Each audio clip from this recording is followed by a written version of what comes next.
Hi, this is The Greatest Story Ever Played. I'm Dan, and I'm joined by a friend of the show, Morgan, to talk about Alan Wake. Hi guys, I'm Morgan, and I've been playing through Alan Wake since it came out in 2011. Multiple times I've played Alan Wake's American Nightmare, and then Remedy's other related games, Quantum Break and Control. But I really enjoy story-based video games, and I think that's where this game really shines.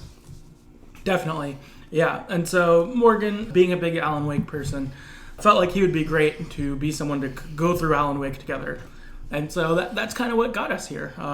Good having another friend who likes story-based video games, but even more to be able to talk about a game like Alan Wake. So with that, we will jump into Alan Wake itself a little bit. So first, I've got a description here for the game. If you don't know anything about Alan Wake, here it is. It says, when the wife of best-selling writer Alan Wake disappears on their vacation, his search turns up pages from a thriller he doesn't even remember writing.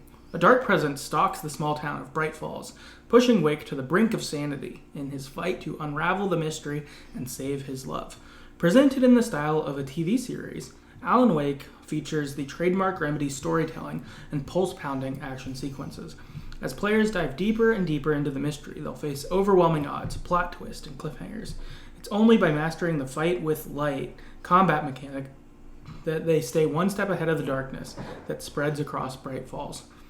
With the body of an action game and the mind of a psychological thriller, Alan Wake's intense atmosphere, deep and multi-layered story, and exponentially tense combat sequences provide players with an entertaining and original gaming experience. Alright, so handful there.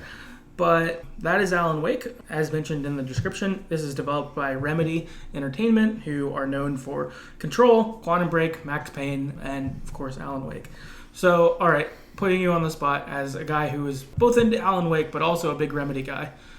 Which one's your favorite when it comes to Remedy? I know it's probably making you choose children, but... Yeah, that's an on the spot.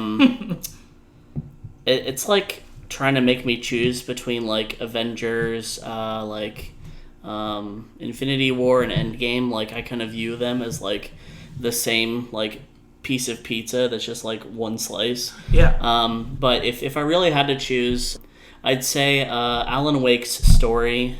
It's what pulled me in, and it's the game that really made me realize that like video games could be used as a medium to tell really inspiring stories or just really like thought-provoking ones.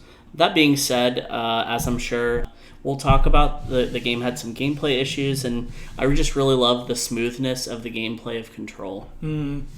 Nice. Cool. I think that, like you said, it does seem like it's really set the stage for a great world that it's built, and it does start here, so that's pretty cool. Something else I found out about related to production that I was reading after we played was, so the game is set up in episodes like a TV show, like it had mentioned. And actually, Remedy wanted to release it that way. They wanted to go episode by episode, releasing it over periods of time. But Microsoft said, no, you got to put it all out at once. No one wants to wait for episodes. And they might be kind of right about that. I don't know. The stuff I read made Microsoft sound like they had some regret over pushing them to do that. But there aren't really a lot of episodic games anymore, so they might have been right. I mean, Telltale did it for a long time, or like Life is Strange does, but really that model is mostly gone, so they might have been right, but it does certainly play that way. When we played a lot of episode at a time, right? And they leave with cliffhangers, and they start with like last time on Alan Wake, kind of thing. So I don't know, kind of interesting. Yeah, digging even further into production, it's really interesting because the game was originally supposed to be an open world game, but they decided that to pull people to like specific narrative points in stories was pretty hard with open world games. So that's why it kind of got put into like more of an on-rails system, split into episodes.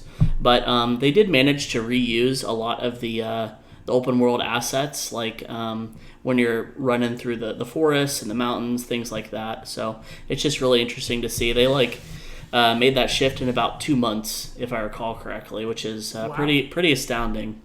That's wild. I'm glad they shifted. I think that I am too. I think this game is better for it. I agree. That's interesting.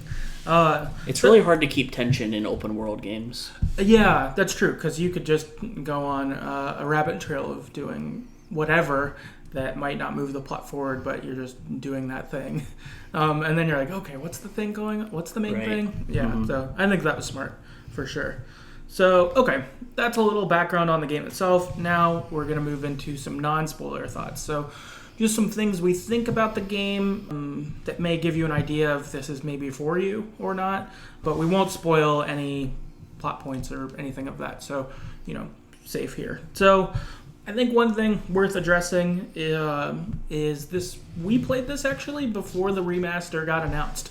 So we were playing on Xbox One. We also played together, so we were doing a trade the controller back and forth. I don't know whether there were breaks or dying, which was mostly me dying, but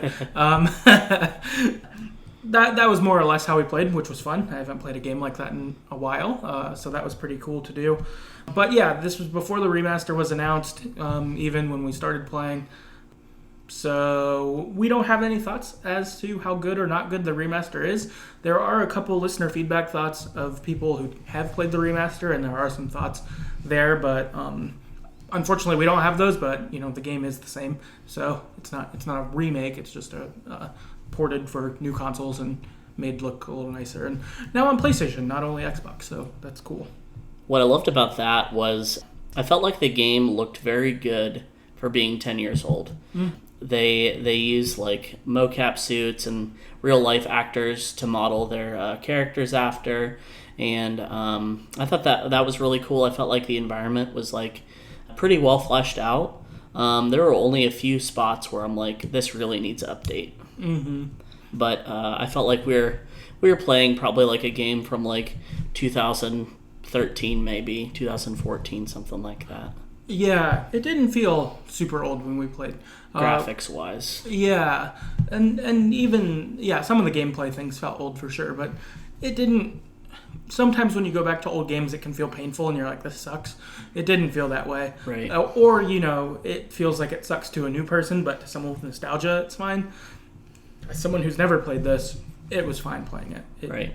It didn't feel particularly hindered. I'm sure playing the remaster would be nice, and if we weren't already playing it, maybe then I would have bought that. But we really strange timing. yeah, weird timing, but good. I'm glad that Alan Wake is more available to people than it was. Yeah. I'm glad that all my PlayStation friends get to play. Yeah, exactly. So that was one kind of thing worth bringing up. Another thing we did bring up, but I like this game a lot as an introduction to like the bigger universe sort of thing. I know I'm looking forward to playing Control. I picked that up somewhat recently after playing through this. I was like, okay, I gotta continue in the Remedy world. Quantum Break really sounds like a game I would like, so I hope it follows Alan Wake in getting a remaster. If Dan and you guys like me, then maybe we'll show up on a future episode together for Control. Yeah. Oh, yeah. Yeah, hopefully more Remedy to dive into. But, yeah, I hope that happens. I think this is a good set to the new world.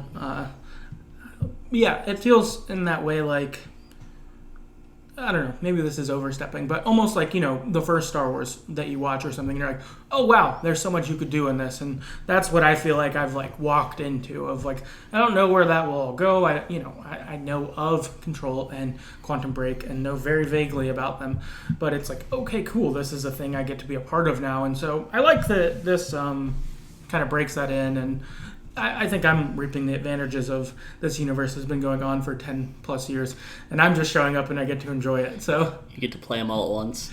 Right, yeah. Instead of waiting for new games. Right, I don't have to wait as long. The questions people have been pondering for years, I get to ponder for a shorter span. Jeez. All that stuff. And it's cool. I'm glad to kind of be on the ride for it. So the last kind of non-spoiler thing I had I think this game is perfect for someone who's like a Stephen King fan or an X-Files fan. It really feels like that. It's set in the Pacific Northwest, I think. Or Twin Peaks. Yeah, Twin Peaks, yeah. If you like Twin Peaks. It feels that way. It's got, with Alan Wake being a writer, that feels very Stephen King. A lot of his books do things like that. Or even like bringing you into the story or, all that kind of shit. So, I think if you like those things, that'd be great. And I think probably if you like those things and you don't play video games, I wouldn't think you'd be here, but I think you could even like this, enjoying a Let's Play or something. Right. Like, I think it would scratch a similar itch kind of thing. So, that's kind of broadly about it. We did mention the mechanics are kind of outdated, but I mean, I don't know. We played a 10-year-old game, so right. there's that. But yeah, I think it's cool. If this sounds like a thing you'd like, I would go check it out. Yeah. So my big spoiler-free thought is exactly that. If you have not played this game before, I want you to Dan's dismay, stop the podcast right now and go play the game, because the story is the best part about this game, and I really don't want to spoil it for you here. Yeah, I agree. I would pause, go play it. Yeah. It's worth playing, especially now that it's available. I think it's $30. $30. Which is pretty good for a remaster. I feel Yeah, like sometimes I agree. you get screwed and have to pay $60 for it. And on a whole new console. Right, that it's on... They had to rework some stuff for that, for sure, I bet. It's on PlayStation, it's on Xbox. It sounds like it will be on Switch. It hasn't been announced for Switch yet, but I've been seeing rating approvals for Alan Wake for Switch, so I think it will be on there. So, and it's on PC, so really everyone does or will have an opportunity to play this. And I think for $30, especially getting a remaster, totally go do it. Yeah. Really worth it. I think with especially the universe adding kind of thing. I still definitely would have been in at like the usual remaster price of $40. Mm-hmm. So I feel like $30. They're really trying to give back to the fans a little bit, mm-hmm. and get people excited for what's to come next. Yeah, totally. I agree. Cool. I'd say that wraps our non-spoiler thoughts. We will dive into Alan Wake itself. We'll do our kind of standard recap, talking through the points, all of that stuff. So, as Morgan had mentioned, if you haven't played, I would drop off here because spoilers are coming. So, the game begins, actually, with Alan Wake doing a narration to start the episode, which I pulled out and I'm going to read here because I thought it was pretty good. He says, Stephen King wrote that nightmares exist outside of logic. There's little fun to be had in explanations. They are antithetical to the poetry of fear. In a horror story, the victim keeps asking why, but there can be no explanation, and there shouldn't be one. The unanswered mystery is what stays with us longest, and it's what we remember in the end. My name is Alan Wake. I'm a writer. I've always had a vivid imagination, but this dream unsettled me. It was wild and dark and weird, even by my standards. So yes, it began with a dream, following a typical nightmare pattern. I was late, desperately trying to reach my destination, a lighthouse. For some urgent reason I couldn't remember, I'd been driving too fast down a coastal road to get there. I'd seen the hitchhiker too late. He was dead. I was convinced they'd put me in jail, and I'd never see Alice again. Suddenly, his body was gone. Which is totally a fucking great way to start your game. I was instantly hooked. This narration was great, and you kind of see the cutscene going, and then you're thrown into gameplay. Really cool. It's kind of like an orchestra where they start off with like the main theme, and then like later in the different movements you can hear like callbacks to that main theme. Mm-hmm. I feel like this quote really sets the tone for what you're about to get into. Yeah, totally it does. Because, I just had more known Alan Wake as a good story, and so they start off with this, and I'm like, okay, I'm in. I'm interested. I think you actually said that. You're like, all right, Stephen King, like, time to buckle up. yeah, totally pulled me in. It was totally my thing. It's a big Stephen King fan, starting off that way. Totally in. So, after this narration, Alan Wake does hit a dude, and he gets out of his car, and he's trying to figure out what's up. And as he's walking, he's gone, as he'd mentioned, and this shadowy figure starts coming after you with an axe and chasing you. And he's yelling at what I assume are Alan Wake's fears back at him, which is that you're a shitty writer, that you suck. And guess what? Now you get to see how it feels. You get to be a part of one of your stories, kind of thing. So it sort of sets our stage. We run away from the axe guy, and this shadowy tornado pursues after us. And we don't know what's going on really at all here. That we thought we'd manslaughtered someone, and now an Axeman is chasing us, and now weather's against us. So it's ramping up poorly, I would say, for Alan Wake. Definitely nightmare sequence. Yeah. Oh yeah. A bunch of different elements there. Mm-hmm. And so then Alan Wake sees a dude across a rickety bridge, and he's calling you to go inside his cabin. And so you run across the bridge, and you get inside the cabin. But when you get inside the cabin, the door slams shut, and the Axeman pursues and kills the guy who let you in. Who I believe is a character from an Alan Wake story or something. Is that right? So the guy you hit initially is the guy that appears later, the Axeman, and he says that Alan has created him. So. Oh, I was gonna say I think that the guy who got killed is from a story too. He? Okay. I think, which is weird. Yeah. As well. But yeah, right. He's from a story who's come alive. And so he's saying, now you're a part of my world, almost. So Axeman is coming at the door. He's chopping at it. Again, feeling very Stephen King. Here's Johnny. Yep. Shining. You're really getting that feel. And you end up running away. And as you run away, a kind of beacon of light comes to you. Almost like how God shows up in movies, it feels like. And it lets you know that you're in a safe haven now. And it tells you're safe in the light. Yeah, you're safe in the light. And it tells you how to survive. It tells you about shining light on the darkness. And that the darkness essentially possesses everything it touches. And when it possesses a person, they get coated in darkness. So what you need to do is shine light on them, and it essentially removes the darkness from them. Almost if it's like removing their armor. Right. Is sort of how it That's feels. how I'd describe it. Okay, cool. It removes their kind of armor, so to speak, and then you can actually fight them. They're still evil. Shining a light on them doesn't make them normal or good. They're still bad. You just can actually kill them. And so it sort of sets the stage for that main mechanic. I think that was in the description of the sort of light combat thing. Yeah. If I was giving advice to somebody at this point, I would say just remember, shine, then shoot. Mm-hmm. Shine them with the light, burn the darkness off, then you can kill them. Yeah. And this is a part that I...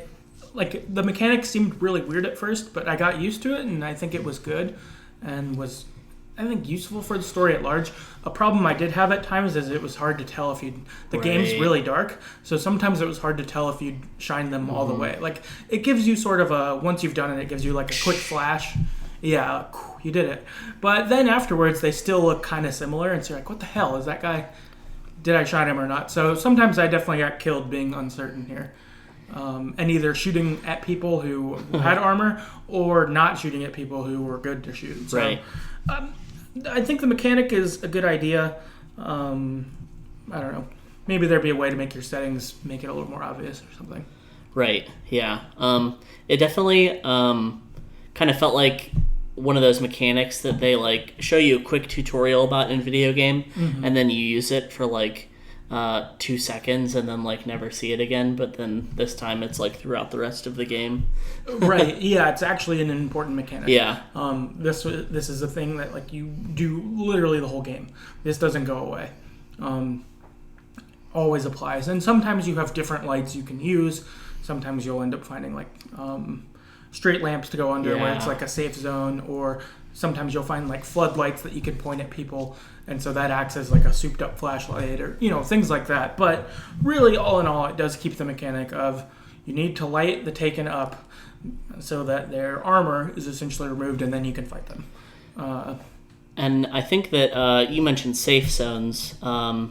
There are basically like overhanging street lamps that you can run into. The Taken can't follow you in there. They're also used as checkpoints in the game, and they refill your health. But I think that they added like a really strenuous like kind of tensity to the game. You get overwhelmed by like a small army of enemies, and you see a light, and you're like, "Can I reach that light?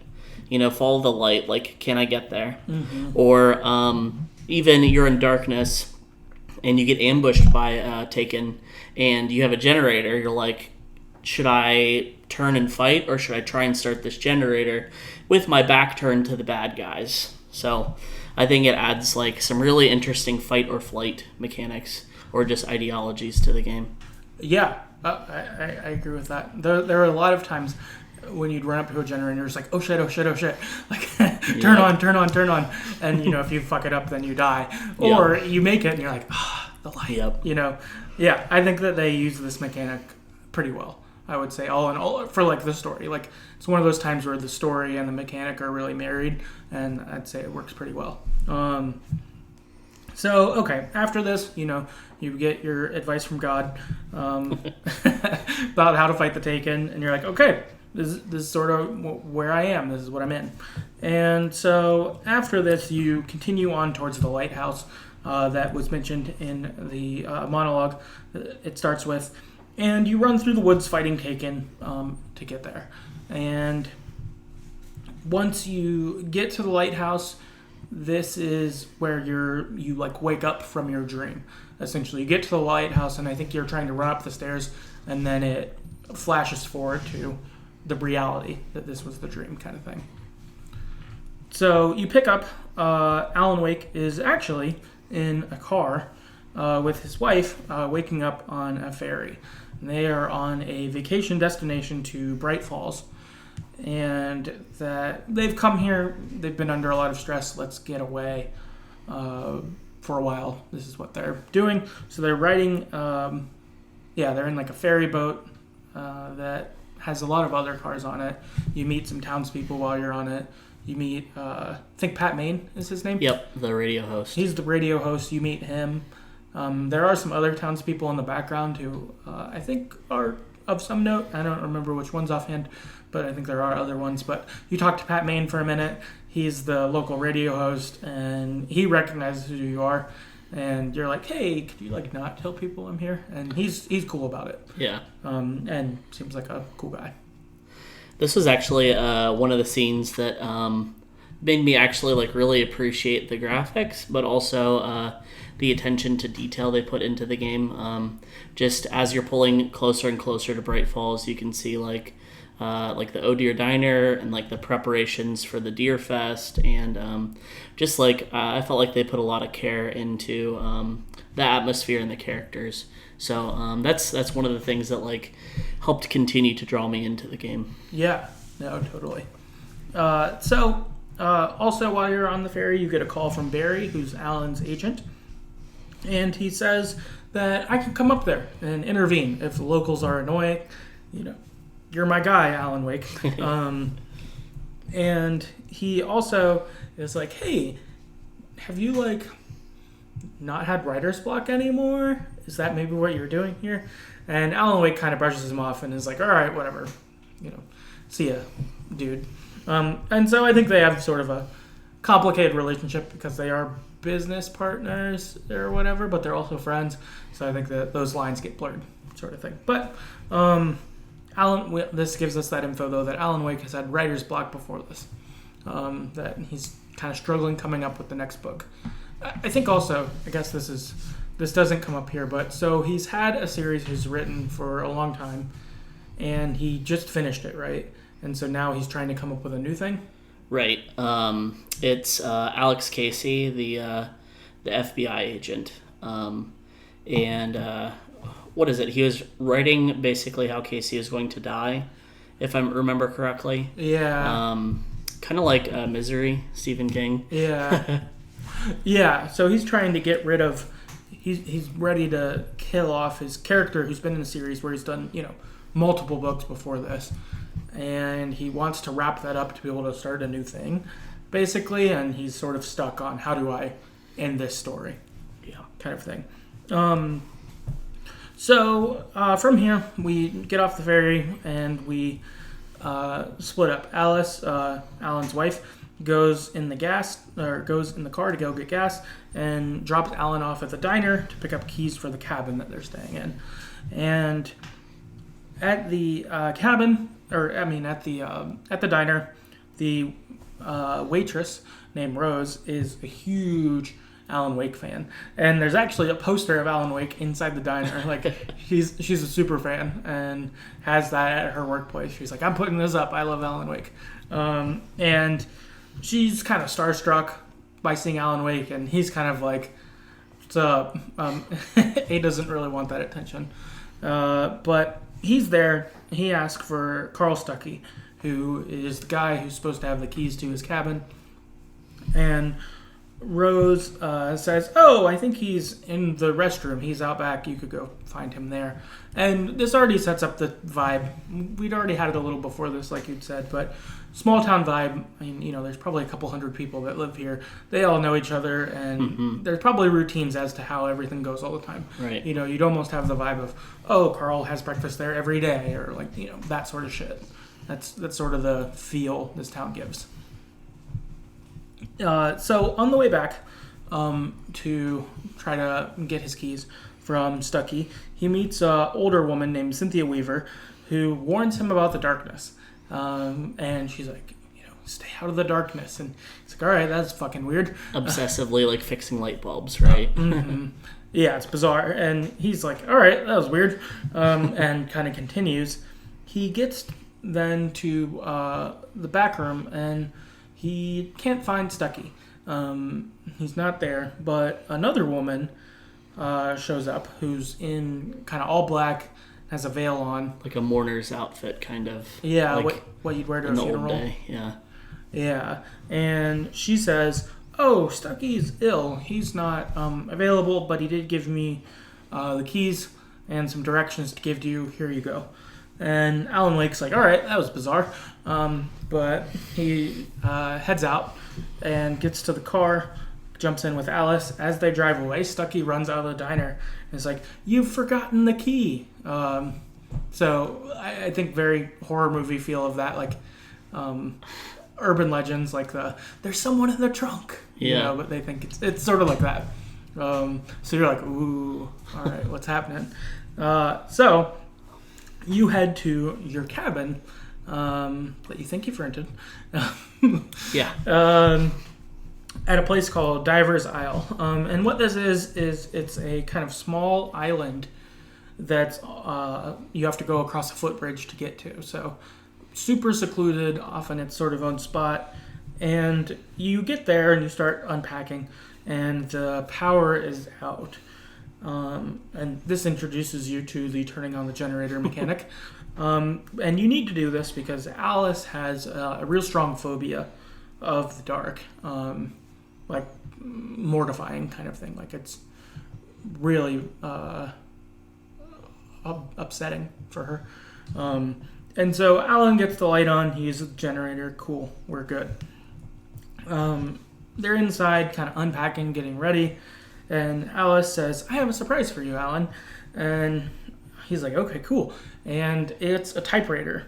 And Alice asks, would you be willing to see Dr. Emil Hartman, who's the psychologist who lives at Bright Falls, and he might be able to help in getting rid of your writer's block.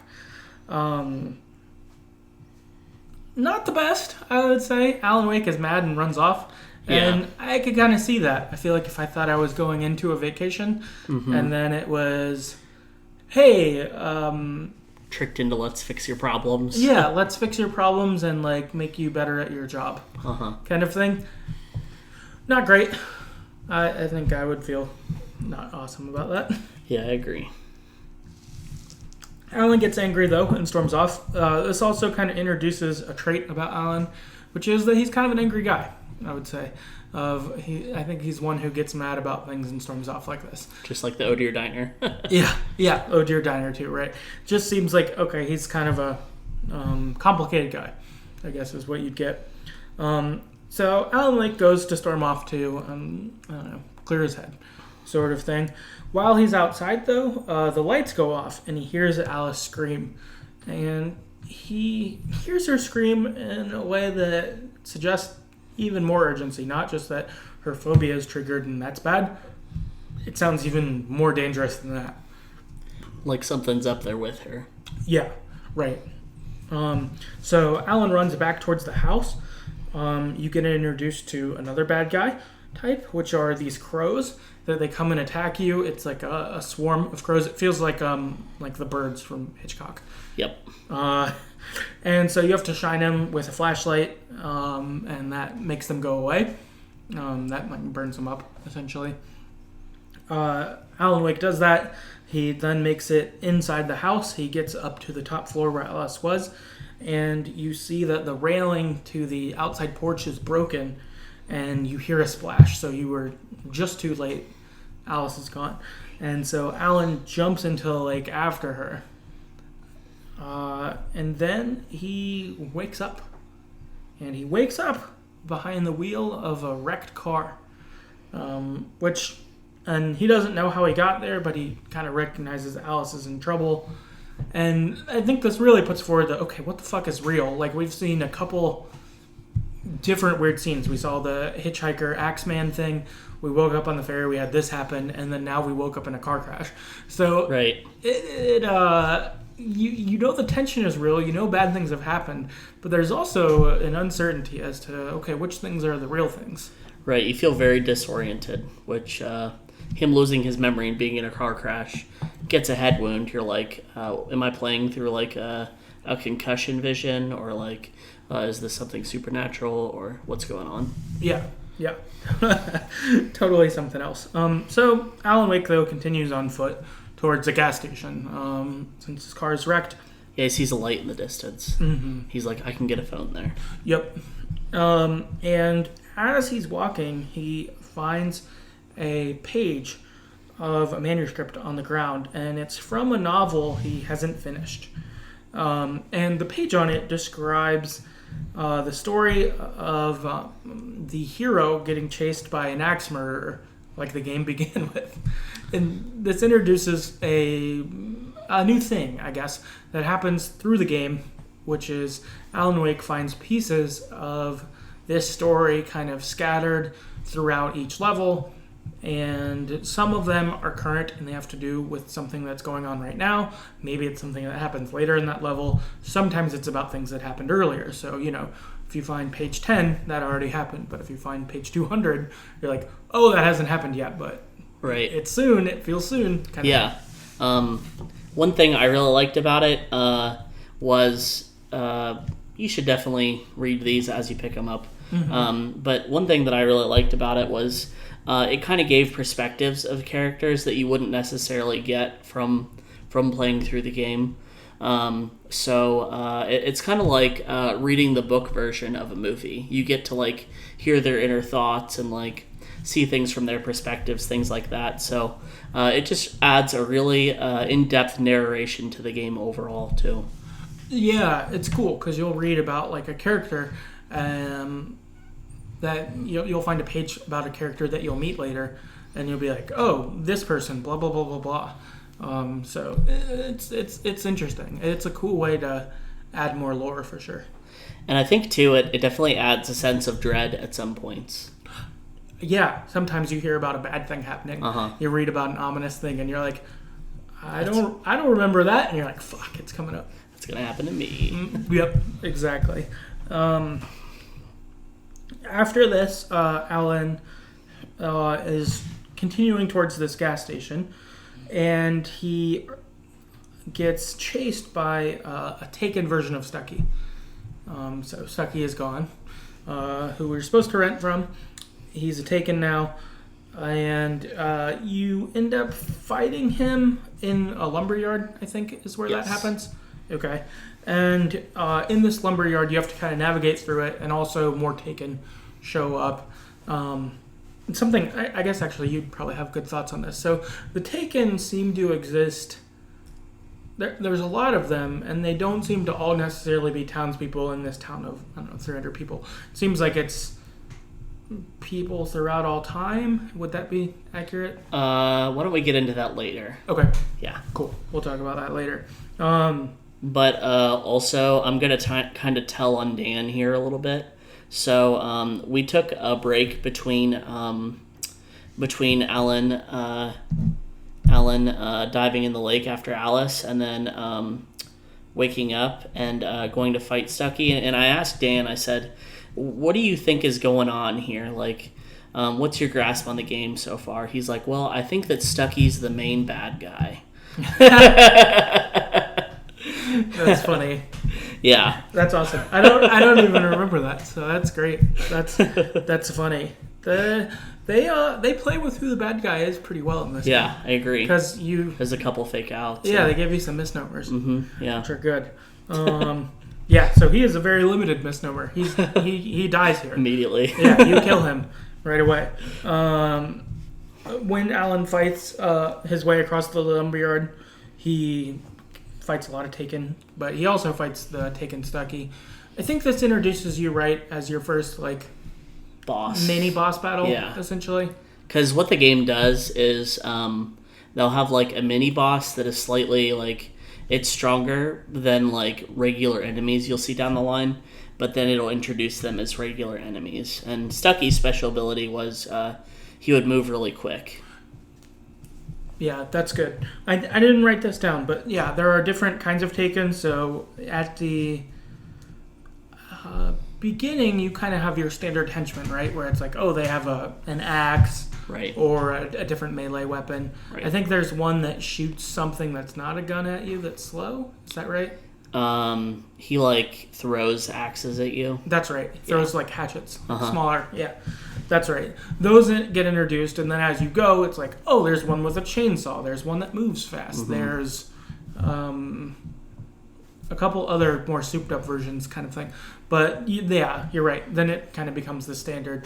This is what the Taken are now. Yeah. And you meet clusters that have different combinations. So sometimes you might fight your basic ones of melee weapons and hatchets, but then other times it's a melee guy, it's a chainsaw guy, it's a fast guy, and you kind of have to navigate how you're going to fight each of them to get through a scene or run away. All of that. So, you manage to kill Taken Stucky, you fight your way across the lumberyard, and you make it to the gas station you were hoping to. You get inside the garage, and as Morgan had said earlier, the light is on. And one thing that happens that is pretty weird here is you find a TV that's on, and it's you on it, and you're pacing, talking about how you'll finish the story. So, pretty weird. Mm-hmm. Okay, what am I doing there? Right. Odd stuff.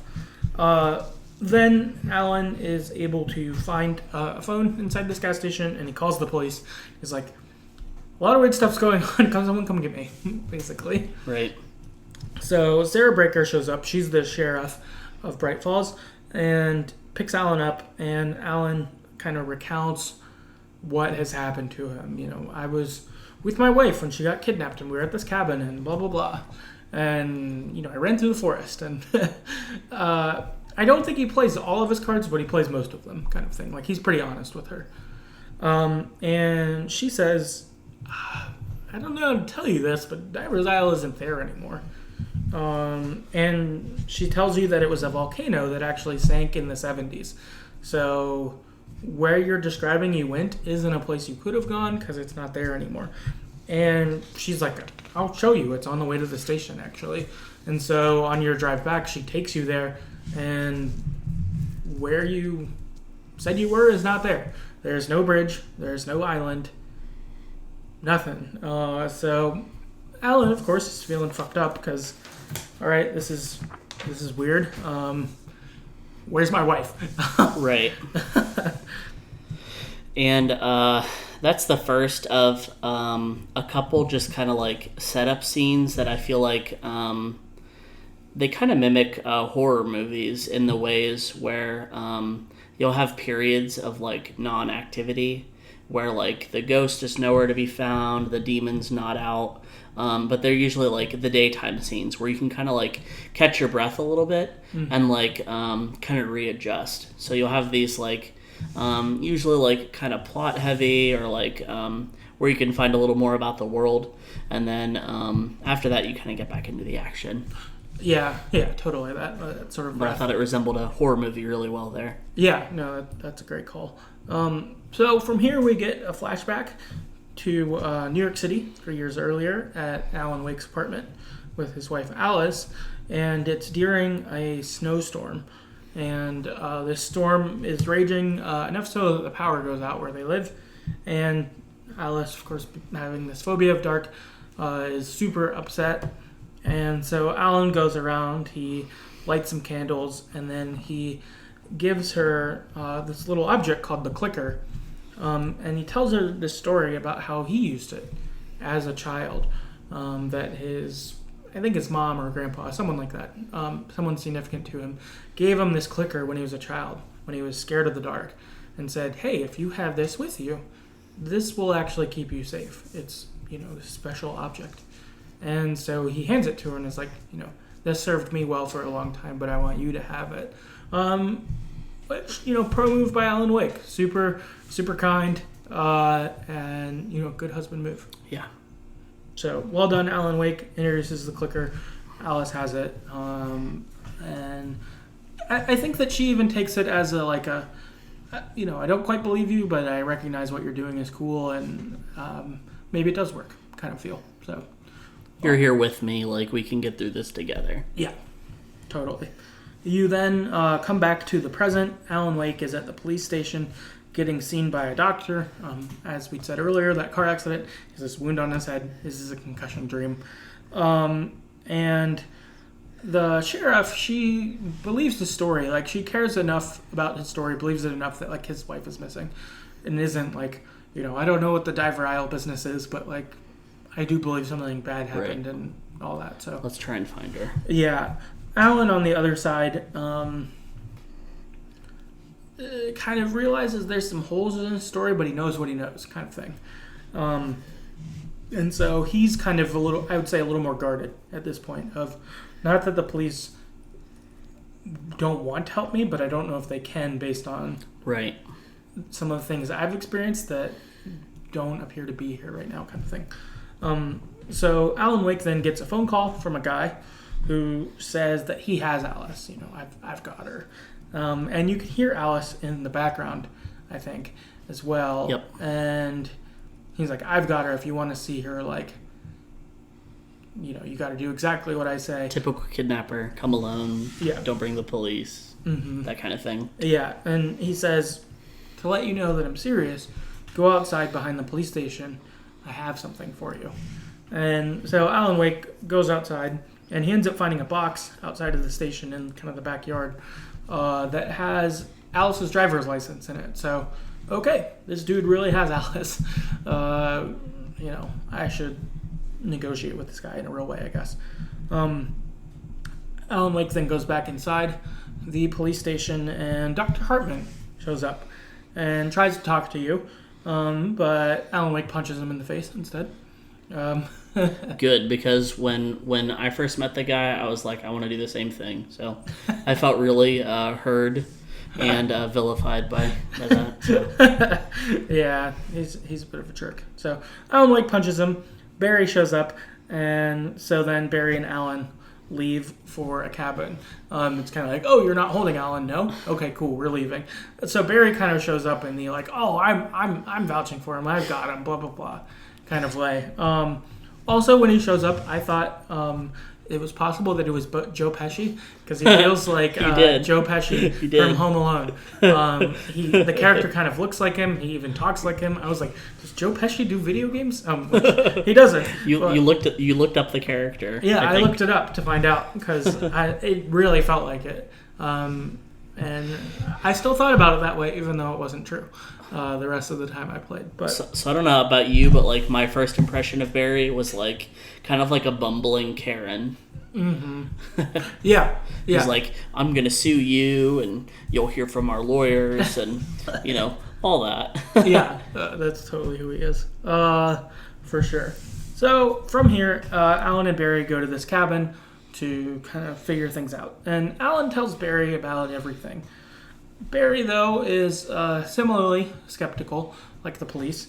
And they don't really believe much of Alan's story, but he does believe that Alice was kidnapped. He's like, okay, that seems legitimate. I don't know about the darkness and axe murders and stuff, but I believe that kind of thing. And so you get to the cabin and you tell Barry to stay there. And you're like, hey, if I'm not back in a day, call the police, call everyone, but I gotta go and try and find Alice. I gotta meet this guy. And Alan needs to go to an area called Lover's Peak to meet the kidnapper. When he heads out to do that, he runs into a guy named Rusty, who's a park ranger, who he'd rented the cabin from a little before this. And Rusty lets him know that he found a page of Alan Wake's book, and then that thing came true. And so this kind of affirms more, like we saw, that the manuscript are things that happened. It wasn't a coincidence with our axe murderer thing. Right. Someone else who's outside of us is verifying the same thing. Yeah. And then Rusty gets taken. Takens grab him and kill him, I think. Or does he become a Taken? He does not become a Taken. He gets killed. Okay, that's right. In a particularly gruesome way. I'm trying to remember what it is off the top of my head, but I don't think I can. Yeah, Rusty's dead, though. His time does not last long. The Taken get him. And Alan has to fight a bunch of Taken again. And this is sort of the theme, or not the theme, but the gameplay. A thing that happens a lot through this game is you do end up in different spots and you have to fight various Taken. As we've talked about before, sometimes there's different ones. You meet a new one, they level up, blah, blah, blah. Or, well, not level up, but they have new abilities, get more challenging, blah, blah, blah. Alan then, then he goes through the forest and keeps fighting Taken to get to his destination. Ultimately, he gets rescued by a mysterious guy while you're fighting Taken. And as you're fighting them, you realize that this guy is the kidnapper that you were supposed to be meeting. And the kidnapper tells you, I'll give you Alice back if you give me a completed novel. You've been picking these pages up. I have some of them. Get me all of them. And then you can have her back. So, as you play through this level, I think this is where, this is like one of the parts where like the game kind of shows its age. Just with, like, it's a little confusing to kind of get where you're going in these like big open world areas. But also the platforming parts when you're like going through the mine at the end and you're like jumping across things and you and I were kind of getting annoyed and like, okay, like passing it back and forth. And why is there a platforming in a third person shooter horror game? Yeah, no place for it. Don't need it. That just and I feel like at this point, like I'm just encouraging the listeners to, if you're playing along, like keep trucking, because like this one's a little tough, but right after it really picks up story wise, and it's awesome. So yeah, I think that this is definitely one of the parts where it's a little more slog gameplay wise. Yeah. There are other parts where it's challenging, but this part felt more sloggy than any other part. I'd agree. I guess too, no, never mind. We'll talk about that later. So you're unfortunately teamed up with your kidnapper, fighting Taken together for a while. But then you end up getting attacked by Taken again, and it splits you up. Kind of in a spot where each of you maybe would have turned on the other one. Like you would have attacked the kidnapper, but Taken show up and it kind of divides you. And kind of you each escape, so to speak. And before that, he won't give you a gun. Yeah. So you're stuck trying to defend both of you with flares. Yeah. And I don't know, kind of more of those horror elements where you can't exactly defend yourself, like by yourself under your own power. Yeah. So I thought that was like a pretty climactic ending to this episode. After this, you get a call from Barry saying that birds are attacking the house, the cabin that they were at. So you head back to help him. While you're on the way to Barry, the kidnapper calls you and says, meet me at the coal mine in 2 days. We'll be back on, have the manuscript kind of thing. And you rescue Barry from the birds. You get them all with the light, and he believes you. He's in on what you've been saying. He's seen it. He's experienced it. He's all in. Tell everybody about your experience with the birds. They suck. I don't like them. I don't like birds.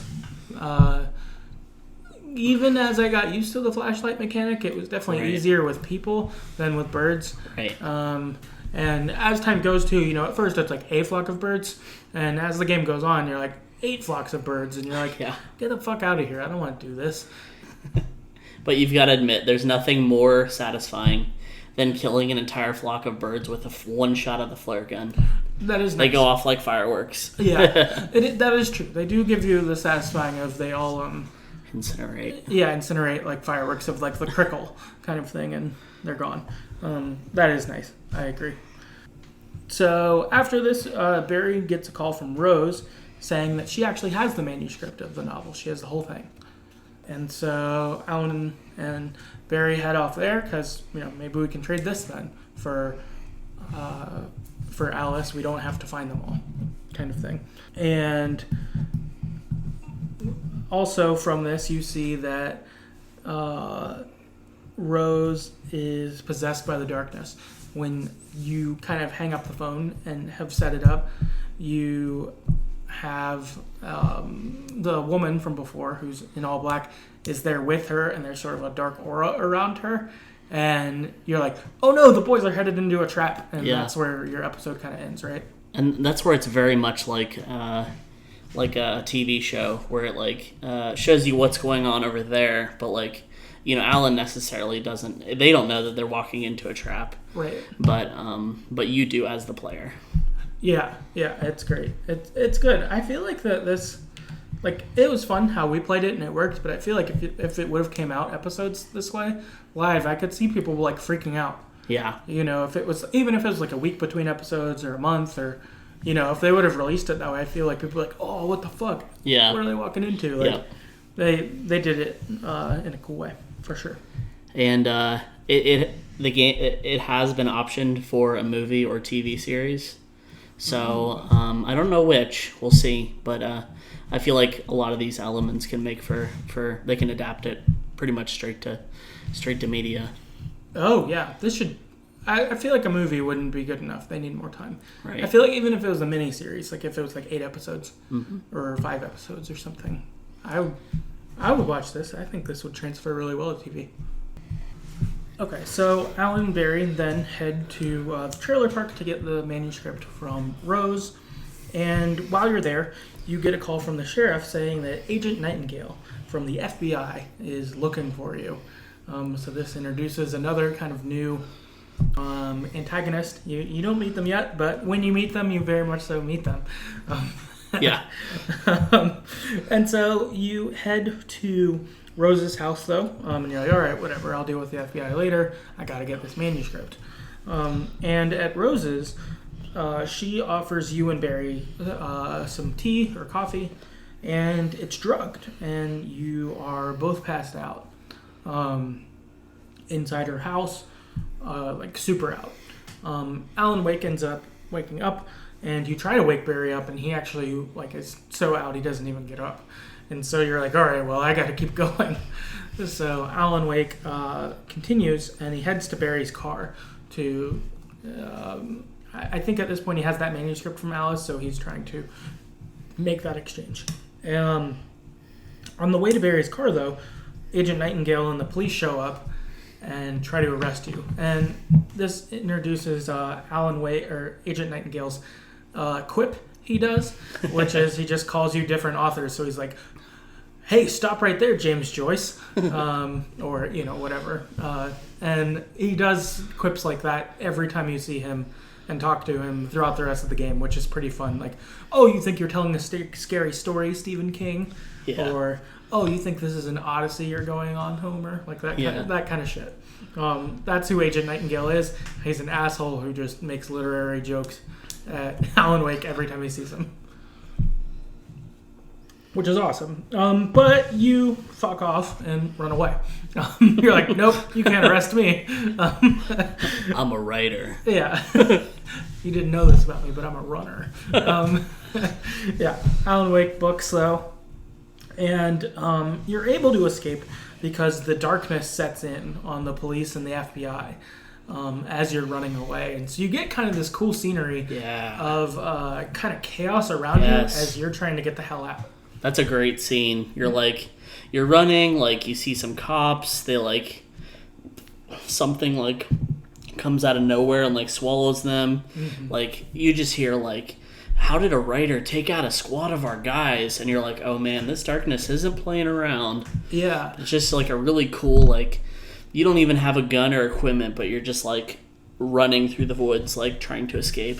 Yeah, it feels really like, cool scene. It feels like a natural disaster movie where, like, you know, an earthquake is going and the roads are falling around you. Mm-hmm. It gives you that same vibe. Yeah, it really feels that way. It's really cool. I would say one of my favorite scenes in the game, just as it's going around. And you end up running into the radio station. You talk to Pat Maine for like 2 minutes, but then Nightingale has tracked you there. The police are there. And the sheriff tries to intervene and is like, hey, we can, like, arrest him. But Nightingale's like, if you don't come out in 2 seconds, I'm going to start shooting. And you're like, what? With Nightingale with Pat Maine in there. Yeah, and then Nightingale does exactly that. He starts shooting at the radio station, basically immediately. Yeah. Which I feel like clues you in. This guy didn't seem great before, but this clues you into, like, this dude's kind of out there. He's not like a good person. Yeah, doesn't seem. In some of the manuscripts, I believe. I don't know if this is shown in game, but he's an alcoholic. You the manuscript sees him just like drinking from a flask at various points, like while trying to hunt you down and like while giving orders to people, things like that. That makes sense. That erratic behavior fits that for sure. So you run away again. Fortunately, you and Pat Maine aren't hit by these stray bullets. But you run off. I'm glad because Pat Maine is my homie. Yeah. Oh yeah, he's great. He's a good dude. But you run away again, and you end up arriving at the coal mine museum. So you're more or less on the way to where you should have been. And you get told that there's a change of plans by the kidnapper. It says, oh, I can't meet you there. Instead, go to another place called Mirror Peak Lookout, and it's nearby here, kind of thing. So you head there, go through the woods. You fight Mortaken on the way there, as you do. And at the lookout, you find out that the kidnapper was lying, that they don't have Alice with them there. They weren't going to make the exchange. And the kidnapper actually gets killed by like a dark nose tornado here. Yeah. Essentially. It's like you're talking with them and you're kind of mad at them. And then this tornado like comes in and it ends up like ripping them apart into the tornado. And it felt like one of those things you're like, I mean, I was mad at you, but I wasn't exactly hoping you'd get ripped up. Right. And this is actually like kind of a cool manuscript premonition. Basically, like it talks about like the kidnapper being swallowed by the darkness. And then the darkness comes for you, and Alan just like barely just in time like dives for a flare, and like lets it off, and that's what like protects him as he goes into the lake. Yep. Yeah. And so your escape from it. Your kidnapper is killed by the darkness tornado. You pull that flare. You fall into a lake, and then I think this is where another episode ends. Which is cliffhanger. Yeah, another cliffhanger. Alan Wake getting pulled out of the lake by his hand by someone. You then pick up at Cauldron Lake Lodge. This is Dr. Hartman's psychiatric hospital, and you wake up there. And it begins with you getting a tour of the lodge by Hartman, and Hartman lets you know that your wife drowned in the lake that she died, and that you're having a breakdown because of this, that you've been imagining the darkness, the other things like that, and it's sort of how you're coping with what's happened to you. And doesn't he like almost believe Hartman at this point? Yeah. Yeah. Yeah, and I think Alan Wake, with everything we've described up to this point, and these multiple points where you're like, okay, is this the real thing? Is that the real thing? Alan Wake is questioning that himself. He's got like a head wound, and he, not 24 hours ago, or maybe 2 days ago at this point, and then a near drowning. So I'd be questioning reality at that point also. Yeah, totally. But then the lights go off, and Hartman says, hey, I've got to leave you to go check on this, kind of mid-tour. And mid-tour, you talk to two older guys who are the Anderson brothers. Yes, the Anderson brothers. And Thor and Tor or something? Tor and... Odin. Yes. Right. And they let you know... That's right. Thor and Tor wouldn't make sense. Tor and Odin, yeah. And they let you know, hey, you're actually not imagining things. And that Hartman is a liar. That, the darkness is real, that's there. And they kind of reaffirm what you've experienced as reality so far. And so you're like, all right, that's odd. And they say, hey, head to a farm near Cauldron Lake. We don't remember exactly why you should go there, but we think what is there is going to help you. I don't even think they tell you that's where they used to live, but right. They're like, go there. I think this is going to get you what you need. Yeah. So they're sort of able to give you that next tip. Mm-hmm. After you get this info, it almost feels like a everyone play cool situation. The brothers then sort of do their thing, and a nurse walks in and says, hey, you should, get back to writing. Maybe that will help you clear your head with what's gone on. So you're like, okay, I guess so. So you go upstairs and go in your room for a while, and then you hear some commotion downstairs, and you find the Anderson brothers are fighting nurses, and they tell you to run. They're basically like, make a break for it. We got you. Yeah. Which is cool, my guys. Yeah. And so in this, you go and snoop in Hartman's office. Inside Hartman's office, kind of on the way there, you find Barry stuffed in a closet, and that he tells you that he came to the hospital to get you, but Hartman's goons beat him up and shoved him in there. And so you're like, all right, this is... The Odin brothers are definitely right now, or the Anderson brothers are totally right now, based on the shady stuff Hartman's doing. Okay, what I've experienced is real. It kind of plays, and Barry knows what you're talking about, so he's, that affirms you've been experiencing reality before this. And inside the office, you find stolen pages of your manuscript, and Hartman tries to deceive you again. He basically first is like, oh no, it's not what it looks like. And then when that doesn't work, he's like, all right, fine. I'm lying. But Alan, we could be rich. You and me, we could make this get published, and you could be even more famous than you ever were. And we could make all this money, sort of thing. And you're like, all right, fuck you, Hartman. Do you feel like the big reveal of the game starts tipping at that point? Yeah, I guess so. I think that, because this is probably where it's all going downhill from here. Not downhill in a bad way. Downhill in a things are. We speeding. Can't be stopped. Yeah, things are speeding up. This is what's happening. Yeah. All of that. Yeah, I think so. Darkness then falls on the building. All the lights go out. The darkness snatches Hartman, which I was kind of glad about. That yes. Sucks. So someone deserves to get taken. It's him.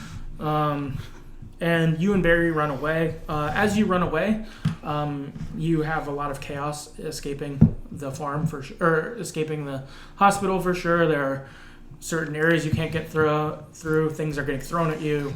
A lot of objects get used here. Poltergeist? Yeah, there we go. Yeah. I was trying to think of the thing to compare it to. Poltergeist, yeah, exactly. Poltergeisting is happening. Where these just objects are getting imbued with darkness and they get launched at you, and they do a surprising amount of damage. Mm-hmm. But you don't actually have to shoot them. You just have to shine your light on them until the darkness leaves. Yeah, exactly, yeah. So it kind of becomes like a Space Invaders where you just have to like shine at the closest thing to you, you know? Right. Yeah, shine it, get through, keep shining. Yeah. Yeah, totally. You make it out of the lake, or out of the lodge, and you head to the farm. The Andersons have proven right. Let's see if their hunch is good. They're sort of your next lead. And so you drive towards the farm. You have to abandon the car partway through. You fight the Taken. And I think you maybe even do that sequence again, where you drive for a while, then you have to abandon your car, then you continue on foot and you find another car. Right. Kind of expressing the distance that you're going to get to this farm. It did feel good to hit a Taken with a car. Yes. Oh, that feels great. You shine your headlights on them and then just run them over and bam. Whoa. Get an achievement. Yeah, that's satisfying. I agree. You get to the farm and you're walking through trying to figure out what's going on, and you end up getting on this stage, and a recording of the Old Gods of Asgard starts to play. Yes. With a light show and fireworks going. So these guys were a metal band before they became old. Yeah, so let me tell you about the Old Gods of Asgard.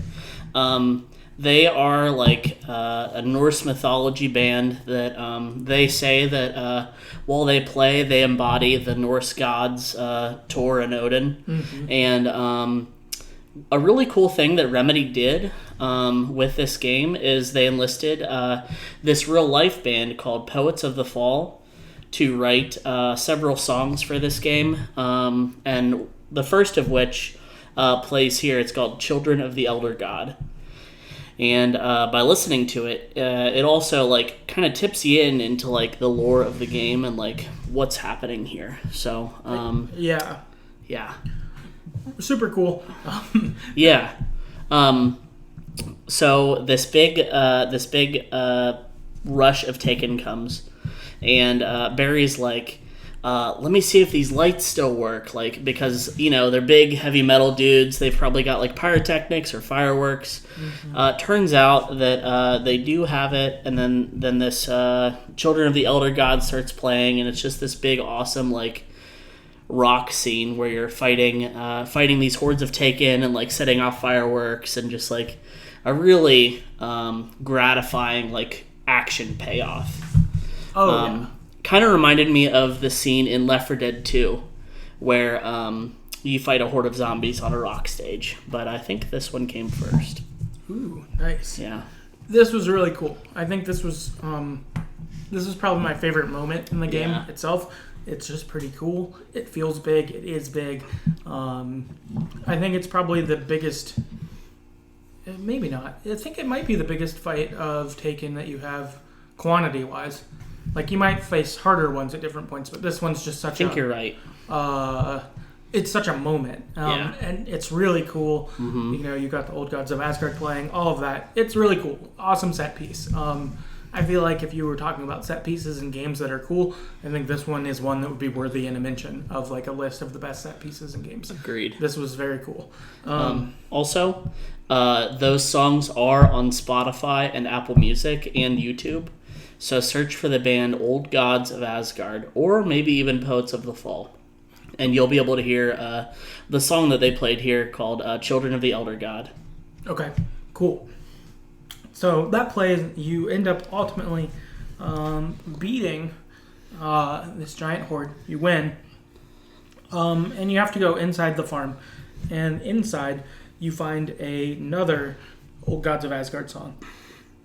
And in it, it lets you know that Cynthia Weaver it hints at it. I guess it doesn't directly state it, but you figure it out from the song, that Cynthia Weaver is the Lady of the Light, and that she is kind of a key component to fighting the darkness. And it sort of registers in Alan Wake's head, like, oh, right, I met her in the diner, and she had the lights, and she was talking about the thing. And it kind of clicks. But you are stuck at the farm until daylight because it's dark. Even though you fought that horde, like you can't really make it through on the dark on foot to the Lady of Light. That's going to be too much. So you hole up at the farm and make, I would say, the bad horror movie decision that teenagers tend to make, which is, let's get lit. I forgot about that upon replaying the game, and Dan and I just looked at each other and like shook our heads. We're like, this is the dumbest thing. Super dumb. I feel like for two adults who've been through 3/4 of this game, like these characters, come on, what the hell? I can see Barry saying this or wanting to do this, but bad call. They decide to get smashed, though, off the Andersons' moonshine. And they're like, well, I guess we're stuck here. Yeah, oh man, super unwise. But one thing that happens from the Andersons' moonshine is it causes Alan Wake to remember that he created a character named Thomas Zane to escape this story he was writing. And I think the way this is able to be triggered is the water that the moonshine is from is also like the Diver's Isle water, and so somehow... So we haven't told the people like what the main reveal of Alan Wake is. So I think we should do that before we dive into this part. Okay, do it. So here's like the big like hat trick. Any form of art that is created on Cauldron Lake comes to life. So basically Alan Wake writing this story comes to life, and the darkness wants to use him for its own purposes. Mm-hmm. Years ago, Thomas Zane existed, and he was the diver of Diver's Isle. His wife drowned in the lake, and he tried to use the lake's power. He was a poet. He tried to use the lake's power to bring his wife back to life. Mm-hmm.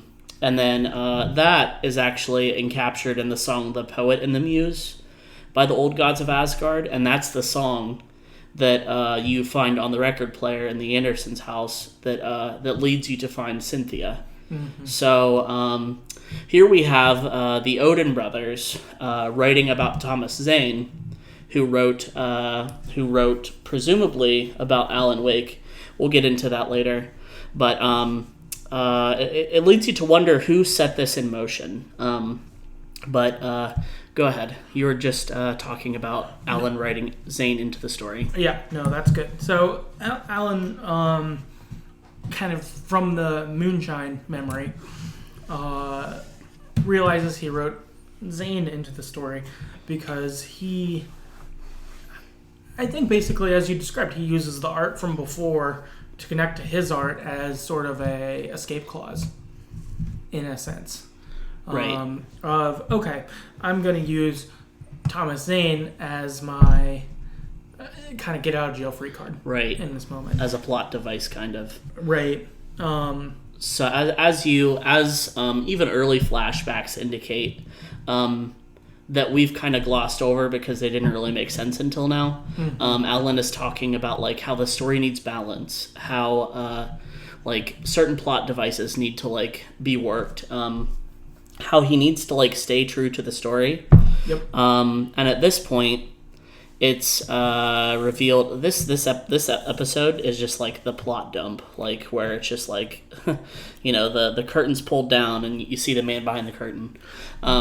But it's revealed that Alan has written himself into the story, and that is why he is finding his own manuscripts, and why he wrote himself into the story to try to break free from the darkness and to defeat them. So right. He writes Thomas Zane into the story also, and we'll talk a little bit more about that later too. Yeah.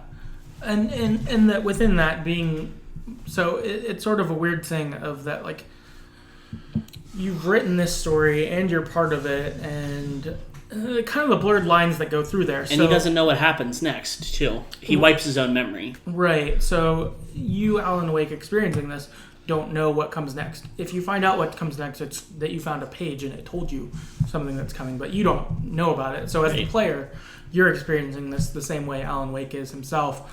And I think part of why he has to do that is integrity to the story, kind of. Right, and that you can't fool the darkness. Right. Essentially, of that, like, come on, the darkness is the big bad in a story. It can't just be like Duracell, or Energizer.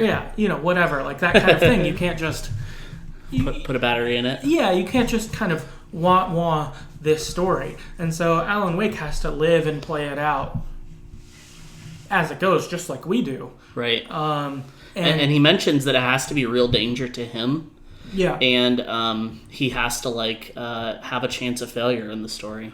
Right. Yeah. That it can't be obvious that Alan Wake will, turn on the sun forever or something like that, so that they're out of it. And so you get this interesting thing, and also kind of realize that you're part of a cycle too. That different artists have tried to solve the darkness problem. Right. That Thomas Zane did it. That the Odin brothers did it. That now it's you. And I guess presuming if you failed, then maybe someone else comes later, or whatever. And maybe there were people before Thomas Zane, even. Right. But that if you did art by Diver's Isle, you get roped into something that's pretty bad, and you have to try to use your art to get through it, or get out of it, or change it. So, yeah, I agree. Big plot dump, big kind of reveal, and you're like, oh, fuck, this is this game. And then you're kind of, addicted, and you're like, this, I need to finish. Yeah, I definitely felt that way at this spot of, okay, I think the beginning of the game, like we said, starts with pretty good intrigue. You're really in. You go through and you do stuff for a while, and then you get the payoffs coming before this and here. And it's very cool. Unfortunately, you're interrupted, though, because Agent Nightingale has found you again. Shows up and he arrests you at the farm. You pick back up with Alan and Barry in jail. They wake up in a cell, and Alan has a dream while he's in the cell about getting to Cynthia Weaver. So I think, again, kind of reinforcing the things you've learned were right. It wasn't just that you were drunk or whatever. We need to get to her. She's our next piece. And I think that's the way this game sort of went in the chapter before this, but you start kind of getting clues to the next thing, and then you need to follow those clues where they go. And Agent Nightingale is being a dick, again, calling you Stephen King or whoever. And the darkness opens up the door and snatches Nightingale away. And Alan is like, everyone, we need to get the lights on. We're in this story. And you tell Sarah, the sheriff, about this, and she believes you. She's Team Alan Wake at this point. She was pretty favorable towards you before this, but I think as the crazy things go on, she's like, yeah, that's lining up with what you're saying, and you have a plan, I'm in. And she tells you that she can get you to Cynthia Weaver, and lets you know that she actually lives at the old power plant. So if we go there, we can meet up with her. And if you think she's the code to the riddle that we're trying to solve, perfect.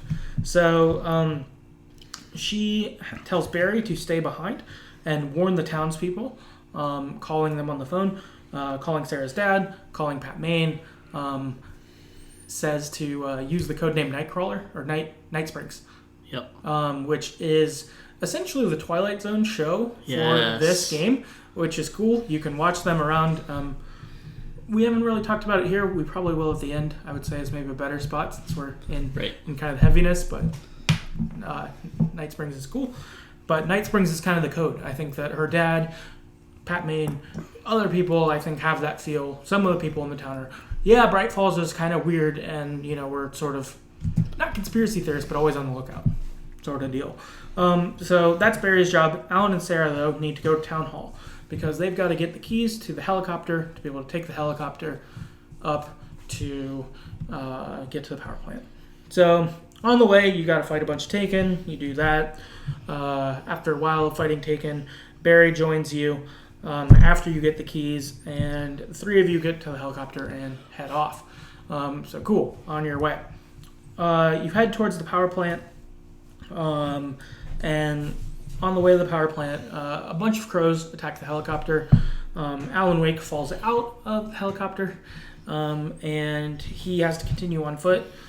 Barry and Sarah try to land the helicopter. Also, they provide some above assistance for you. Like there's a part where they essentially make a path with the light where you can run through, which was cool. Alan makes it inside the power plant, and he tells Cynthia she's the Lady of Light, and kind of proves it to her that that Alan Wake's the real deal. But she's like, I know this. I've been waiting for you. Yeah, I've been waiting for you. So she, too, is a part of this whole plan. She's the Lady of Light. She's been involved with this for a long time. And Alan and Cynthia go to this pipe inside the power plant, and they're going to walk through that to an area that she calls the well-lit room. That this is like the place to go. And inside the pipe, you get a call from Barry, and you kind of hear the helicopter crash, and it goes down. And Alan's like, I've got to go save my friends. And she's like, they're already dead. We need to continue the mission, kind of thing. But Alan Wake says no, and she continues through the pipe to the well-lit room. Alan Wake leaves safety into the darkness to find his friends, and he does manage to find them. They're alive. And him and them fight their way to the dam, which is where the well-lit room was, where that pipe was taking Cynthia in safety. You went there the dangerous route, but right. You make it. And so Alan, Barry, and Sarah join Cynthia in the well-lit room. They've made it. The well-lit room is this place inside the dam, and it is, as it's stated, well lit. There are light bulbs everywhere, and they're all labeled too.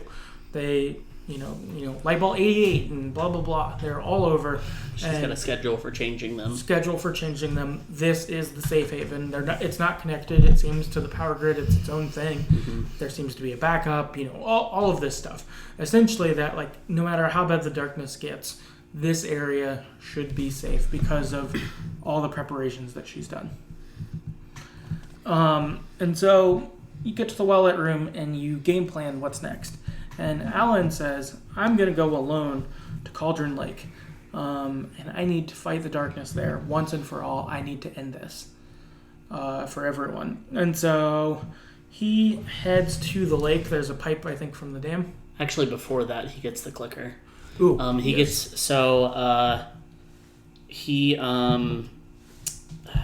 It's Thomas Zane, I believe, writes it into the story that he's able to keep the contents of, or Alan is able to keep the contents of a shoebox, safe from the darkness. That's right. And for some reason, inside the shoebox is the clicker from the flashback that Alan had with Alice, if you remember. Mm-hmm.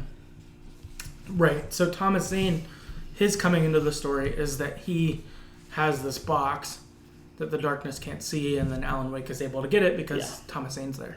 Yep. That's right. And so Alan Wake heads on his own into the lake, Cauldron Lake, and he gets there and he has the clicker as his escape, like we mentioned. He has it with him, and this is sort of his way to be true to the story, but win, essentially, it seems. In this also, Thomas Zane shows up and he introduces you to Mr. Scratch, who is kind of an alternate version of Alan Wake. I think how this works, you might have to expound here, is that he's the Alan Wake that's been in the cabin writing while you've been off doing this?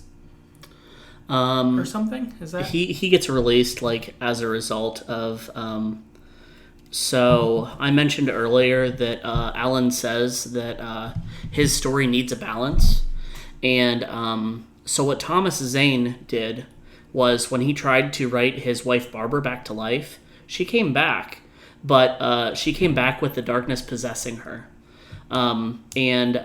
This was because Thomas Zane didn't have balance in the story, and Alan Wake realized that. So as part of the balance, that's how Mr. Scratch was made. Right, because for Barbara Jagger, for Thomas Zane, the way he wrote it was he tried to do, and they lived happily ever after. Right. And this was the bad outcome because there wasn't balance. Correct. So Alan Wake is, okay, I can't make the same mistakes as Zane. Like we talked about earlier, they have to be real cost, blah, blah, blah.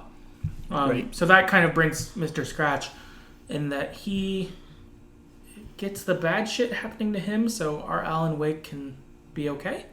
Kind of? Kind of. It's more explained in the DLC, which Okay. we didn't get to cover on this podcast yet. Yeah. So, cool. So that's Mr. Scratch. I guess the big thing is that he shows up in the DLC stuff. So if you want more Mr. Scratch, that's where it is. And American Nightmare. Yeah, in American Nightmare. So, Alan then finds Barbara Jagger. She's the woman who is in black that we've talked about a couple of times. Is Thomas Zane's wife. Yeah. Another important plot device up to this point, as Alan is heading to Cauldron Lake, it's revealed that up until now, the darkness wasn't trying to kill you. They were just trying to slow you down so the darkness could take control of you again. Mm-hmm. But now she realized that that the darkness has a very real chance of losing here, and now it's just trying to kill you. Mm-hmm. So things like trains are being thrown at you, and like just hordes of taken, things like that. So it's very like no holds barred. It's coming after you right now. Yeah. The bridge is falling out from under you. Right. You run across a bridge that has like, one half of it gets a train thrown through it, and then you keep going, and then a truck gets thrown at you. Yep. Yeah, you're right. The world is collapsing against you. Yes. And so you really feel that once you finally get there. Yeah. So you're going through this shit show. You ultimately make it, though, back to the cabin on Diver's Isle, right? Yep. You make it there, you find Barbara, and she has a hole in her heart, and you shove the clicker in there. And then you sit down and you finish the manuscript. I finished the story, I killed her, I've done it. And then you go into a narration, just like how the game started. And Alan says that an ending has to have balance, that everything needs to pay off, that it, everything needs to be true to the story. Yeah, that happy endings where it all just works out aren't a real thing, whatever. And goes through some writer exposition stuff. We then see that 10 days later, Alice wakes up. She washes up on a pier and she's calling for Alan. You also see that the town is safe. The deer parade thing is happening. Everyone's happy. You even see like Rose from before, and she's not like possessed anymore. I don't think she's doing great, but she's not possessed looking. She's maybe a little in the middle. Right. But you kind of see that things are seemingly restored. But Alan Wake is nowhere. And then Alan Wake says, "It's not a lake. It's an ocean. Game over." Credits. Yeah, you're like, all right, what the fuck? Boom. Yeah. Yeah, you're like, what's next? Yeah. I think that's the immediate feel. I imagine anyone who played this 10 years ago said, "Where's Alan Wake 2? I want to play it." Because it drops that way, for sure. So, okay, that's Alan Wake as a whole. We've gone through it. Now, we wanted to spend some time talking. Also, you see a stinger. As is true with horror movies, you see Barbara Jagger, a.k.a. like the embodiment of the darkness, standing behind Rose. Good call. So, things look better, but it's not perfect. Right. That's a good The point. darkness is very much weakened at this point. Yeah, but it's not dead, or it's not gone forever. Good call. So, okay. That's the game itself. Moving on to some general thoughts about, I don't know, anything we thought about the game, things that we didn't get to talk about, whatever. I think for me, one thing I really like about this game, we talked about at the beginning, but I really like the setting of this game. I like the feel of it. Some of the lore we talked about. It really feels like a Stephen King thing, straight up. I read actually online that they gave him a copy of the game, but he didn't have an Xbox, so he couldn't play it. Oh, no. I hope that his kids got him to play Right. it somehow, or he watched it, but I don't know. But I like this a lot. I think that they really, really, really landed these things, like this element of the game. I like talking through the story that we just did, but where it's set, how the story feels, the ramping up of those things, the side shit we learn about. It's all fun. I think they really do a great job here. Yeah.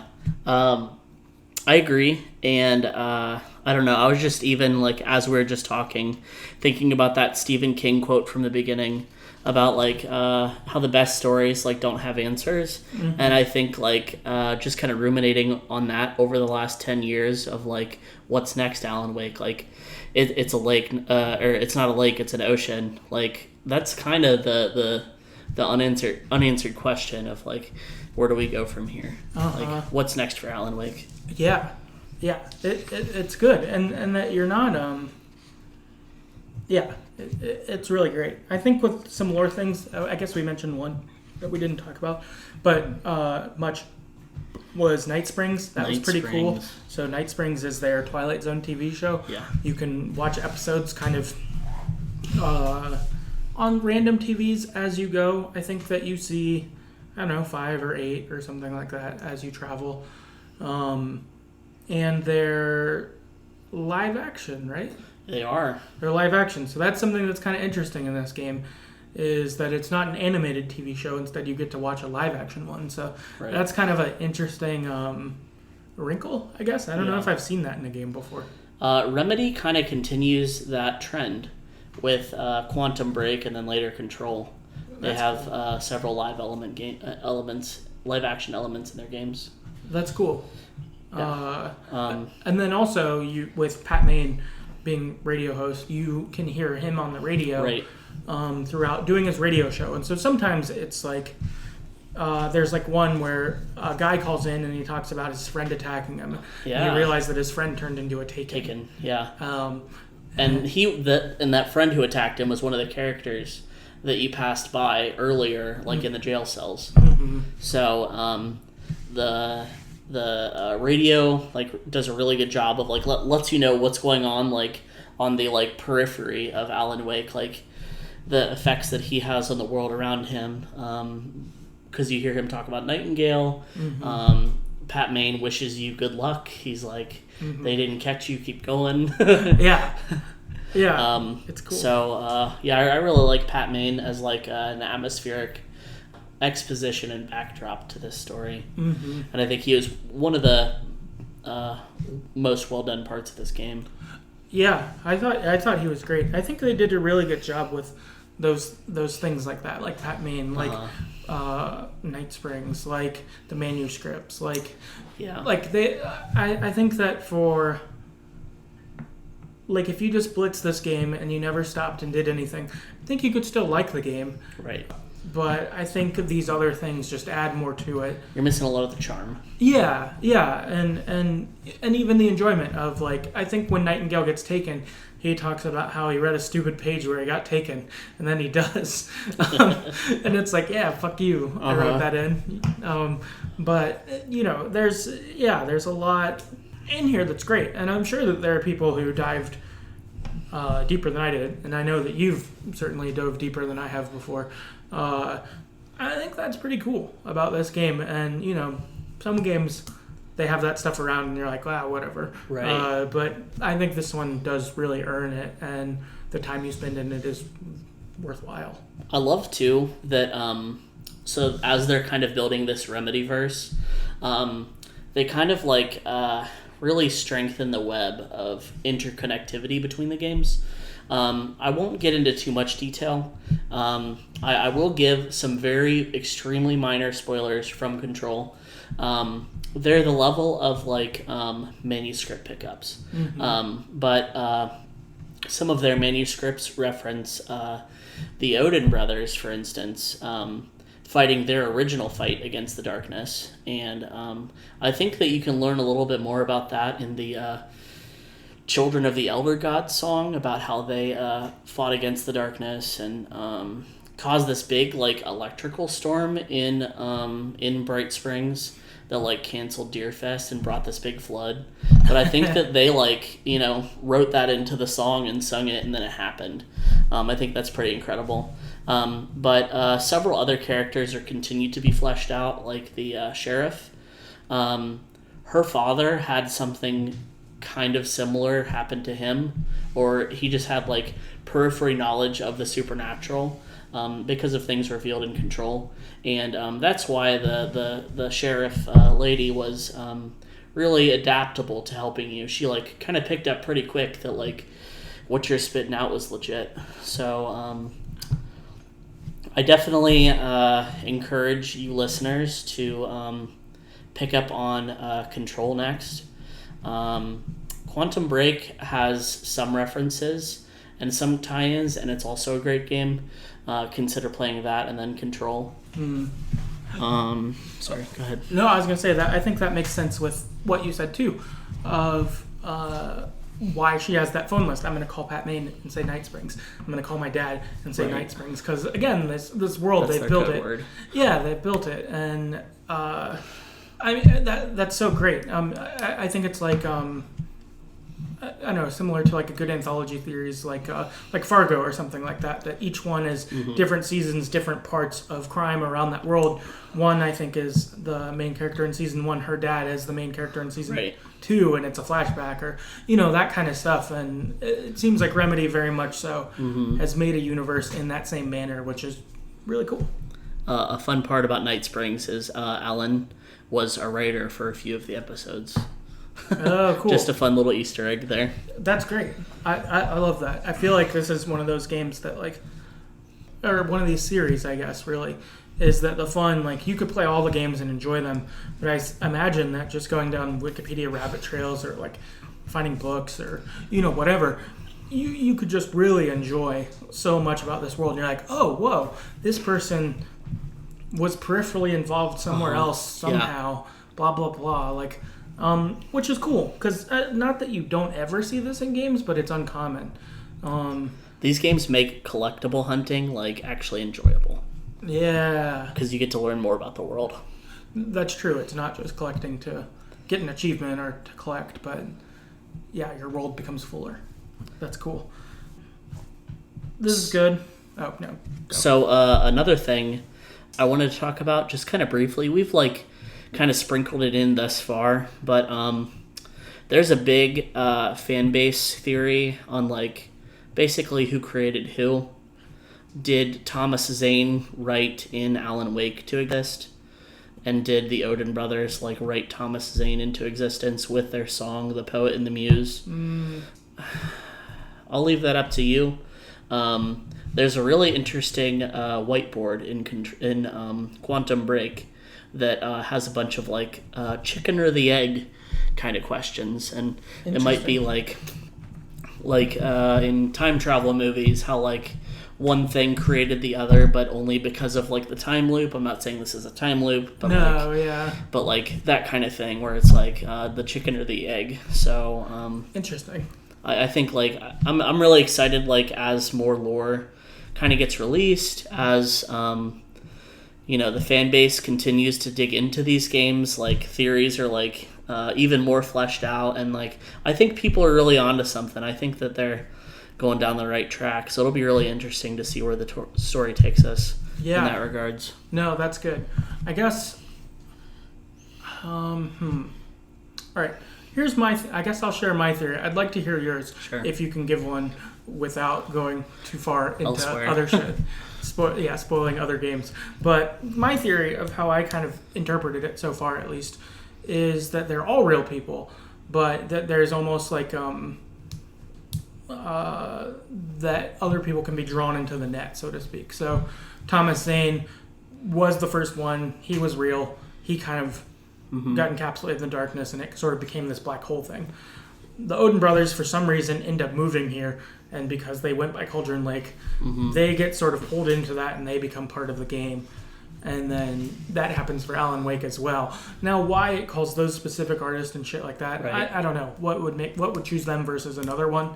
I don't really know. I guess there could be a bunch of other bad artists who got called in too, but they never made it anywhere, right. So no one talks about them. And these are the significant pillars, or whatever. Yeah. But yeah. So I actually do have. That's sort of my thinking, is that they're all real, but the place and the art and I mean, I guess if you happen to end up at Diver's Isle, you become part of something you didn't want to be. Right. So I think that I think you're very much on the right track here, and I think that like these writers will kind of create the story, and then when somebody comes that like fits that trope or that mold comes along, then like it will adapt to them, and like they'll get kind of sucked in, like you said. No, well, and I guess even for this, it's different forms. So okay, right. It was a poet first. Mm-hmm. Well, okay, maybe a musician, or maybe the musician. Maybe first. A musician could be the one that could crack this code. It didn't work for the poet. Okay, a poet didn't work. A musician didn't work. Well, okay, what about just an author, like a mainstream author? Boom, that's Alan Wake. Right. Could that continue next? Could it be someone who paints or I don't know, whatever? Right. Does plays. Like you could. I wonder if the cycle were to continue. I guess if the people in it before somehow have power to influence the cycle, okay, who are we going to try to pull in to maybe change it? Right. Me writing these songs didn't quite get there. Alan Wake writing this book maybe didn't get there, or whatever. I can't speak to that. Okay, cool. That's okay. I'm all right with that. But interesting, and even good to know that there are at least things that touch on that in the future. Really set up a great universe. Kudos to Remedy here for sure. The thing I will say, negative side, I would say largely I feel really positive about this game. I'm not particularly fond of any of the characters in this game, and I think that that's something that, not that you have to make likable characters. I mean, I don't know. There are lots of people who aren't likable, so it's not like that's like false or something like that. Right. But like I felt like instead of wanting to see where Alan Wake the man would go and what would happen, I felt like I was a lot more of like I want to know where the story, the lore, just the things they're good at. So it's not wrong to shine on those. But, for the people, it's like, well, would I care about Alice? Well, I wouldn't, but Alan Wake does. Right. Or would I care about Alan Wake? I mean, kind of. But so I think that's something that I don't know if I've played as many games where the characters were more indifferent towards. I didn't hate them or something. They were all fine. But I didn't have a character who's like, that's my person. I love them. Whereas a lot of games I do feel like I end up developing a person who I feel that way. Yeah. Even if it's not my playable character, I'm like, oh, that person, that's my person. I didn't quite feel that way. But I think on the other side, something Alan Wake, the character, did that I really like. He's great at monologues and narrating, like the one we read off top, the one at the end. There are some through the middle. He's awesome at that. And as a character, I think I liked Alan Wake a lot when he was doing his writer things. When I was having to deal with Alan Wake the man, I was less into him. But the author stuff was my shit, and he was super on there. So that's I don't know if it's a negative on the game. It's just an opinion of a thing I liked less on the game. I agree. I think that it was intentional. I think that they made him like kind of unlikable to try and like humanize him. Because like if you think about it, like not a lot of guys will like risk life and limb and world to save their wives, but this guy did, even though he like just had a pretty big fight with her. And like you do see some endearing moments between them, like when he gives her the clicker to save her from the light. So I do get this like kind of intelligent writer snob feel from him, but I think when it counts, he's a good guy, and you see that play out like in American Nightmare, for example. But they're just trying to humanize him, I believe, in my opinion. But I definitely see like how you could get that. Yeah, I think that's a good point. He does go through the darkness and solve a way to get to the end of this game to be able to save her, even if it's not to a benefit of himself. And from our limited point of view right now, he gave his life to save her. So he's dead or in another dimension or trapped or in the darkness at the bottom of the lake, something. He's somewhere not good to save her. Save her, and so that's definitely good guy shit. That's like quality husband move. Yeah, for sure. He's not a complete like Starbucks Karen. Yeah, exactly. Yeah, he's I would say a solid guy in that. So yeah, that was something that was just kind of interesting. I think that probably a thing that's different with this game now that we're talking is I bet I play a lot of games that are character driven, and so the characters stand out, and maybe sometimes the settings or things like that maybe aren't as strong. I see. And this one might be the opposite. I wonder. Now, as we've been talking about it, I wonder if that's why it was notable to me. That's some interesting insight. Yeah, so I don't know. But I guess swinging back to positive stuff or future stuff, based on a remaster getting made, I can only imagine an Alan Wake 2 is in our future. I mean, the way the game ended 10 years ago, it felt like that. In playing this, it felt that way to me. I was like, okay, where's the sequel? And even if I didn't know about Remedy at all, I would think that, I know they've came up with other games. I know there's other things. But all in all, I would say I'm interested. I like this world. I have Control on deck. Having bought that recently, I want to play that in the next few months. And like ready to be a part of the Remedy universe. I'm interested, and you have to imagine that Alan Wake will show back up for us. So, all I can say in regards to a sequel is I can't say anything. Wink, wink. Yeah. No, that's perfect. Yeah, that's great. I think that probably a lot of Alan Wake fans are pretty excited about right now. Yeah. And the things that have happened with other games and so forth. So this is cool. If this is your first Remedy game, if you've played this, or I guess if you chose to ignore our caution and you listen to this game, go play the other ones. I think that you can be like me and join this new universe late, and it's worth joining and it's cool. Control is still amazing standalone. Without knowledge of the other universes, but knowledge of the other universes definitely makes it better. Yeah. Quantum Break is pretty standalone with a few Easter eggs sprinkled throughout. Okay. Nice. Cool. That's what I have for general thoughts. Did you have anything else you wanted to talk about before we wrap up? I just kind of wanted to reiterate the negatives that I had for this game.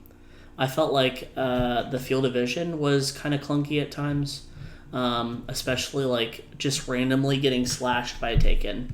You kind of have to keep the camera spinning at all points during some fights. And that was pretty unfortunate. It just feels like there's no way to not get hit in those situations. And it can be pretty problematic on higher difficulties.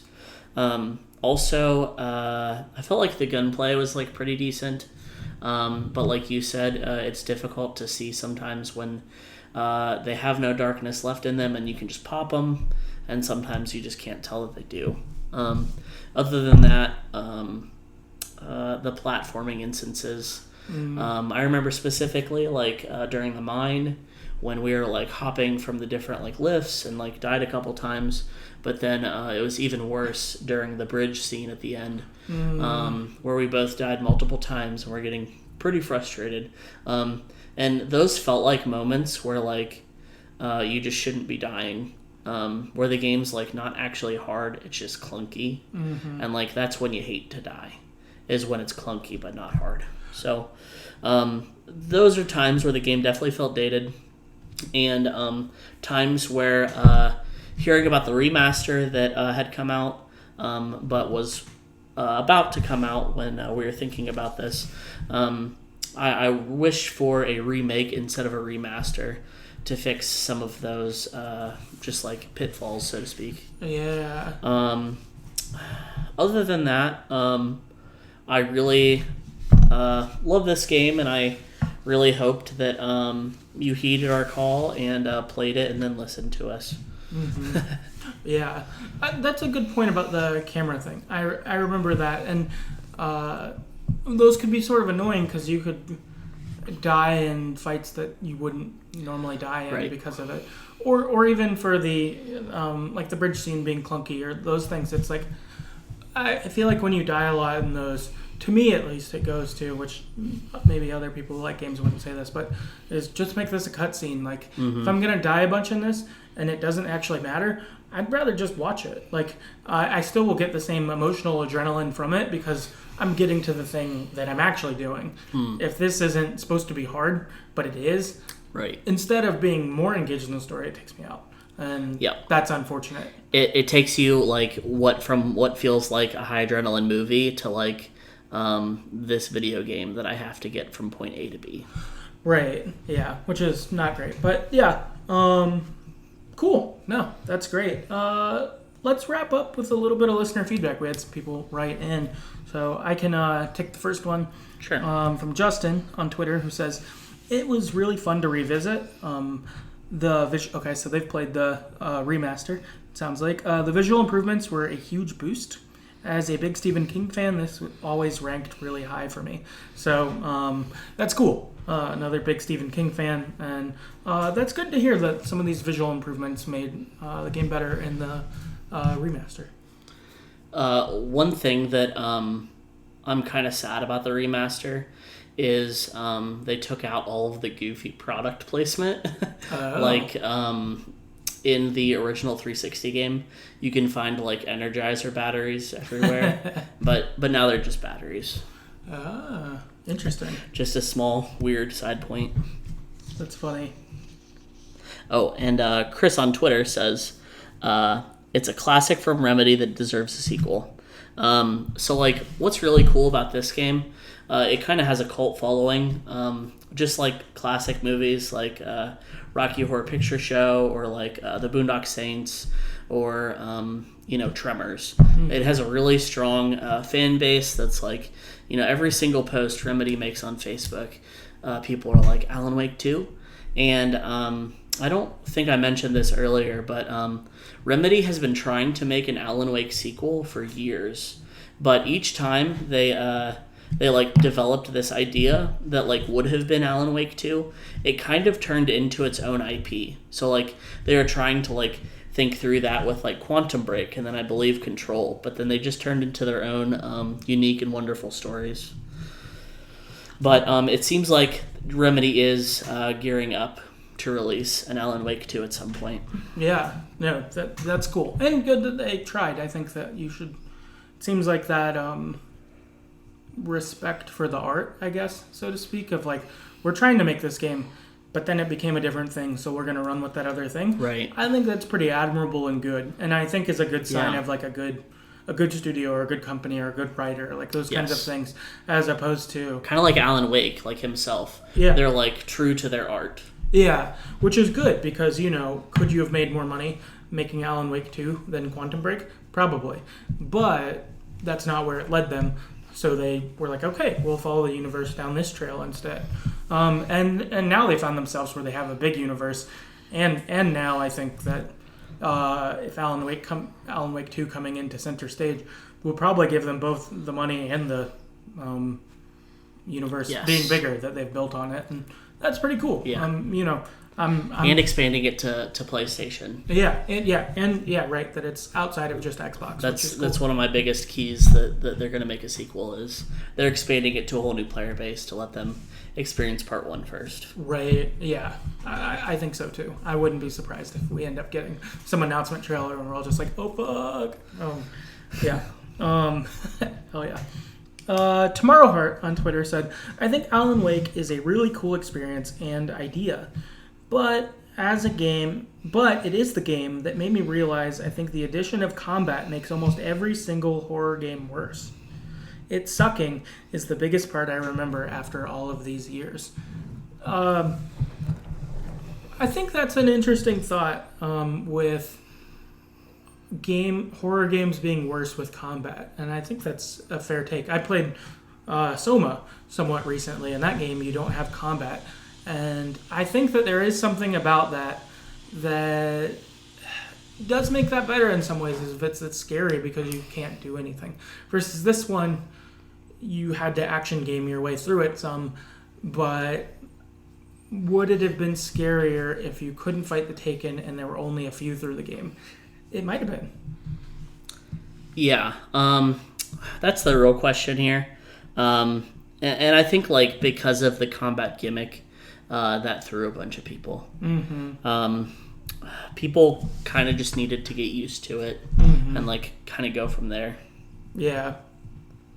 It took me a long time to get used to it. I know it took you a while too. Yeah, I feel like I was probably, since we were trading back and forth, I feel like it was probably like halfway through the game before I felt reasonably competent at it. Right. It definitely took a bit, for sure. Pogo on Twitter. Sorry. I love the idea and atmosphere, but I really hated the combat system. I ended up recurring to cheating because I was curious about the ending. It was that or giving up on the game.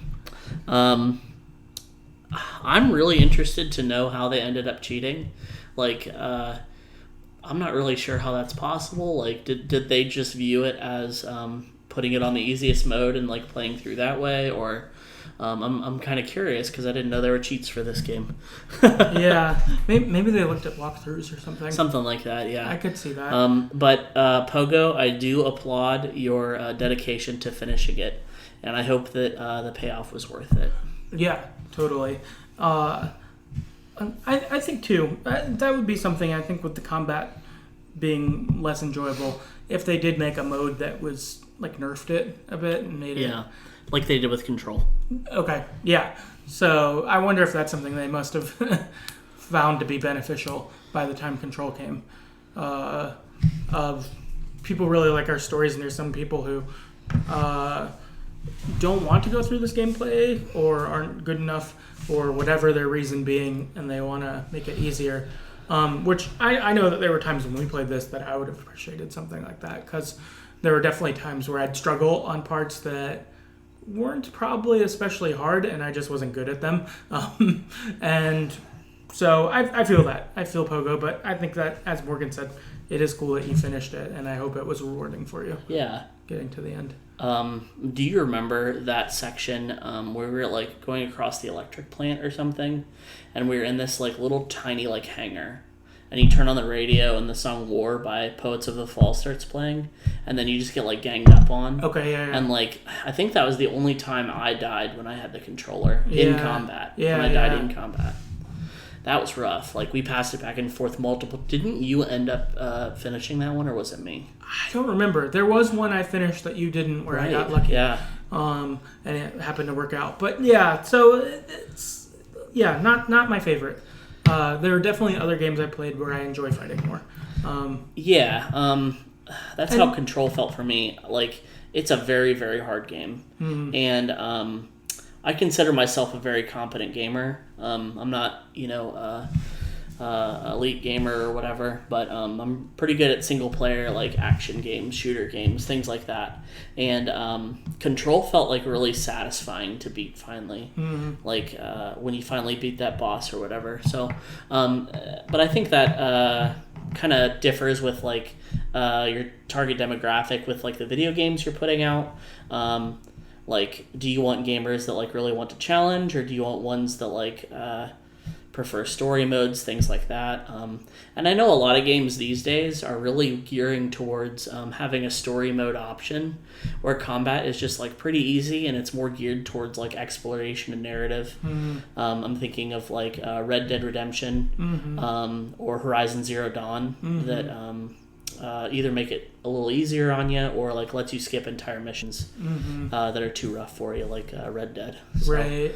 But I think like that's where we see this game being from 2011. That it hasn't quite caught up to that yet. But I'm pretty confident that they'll have accessibility options if they make an Alan Wake 2.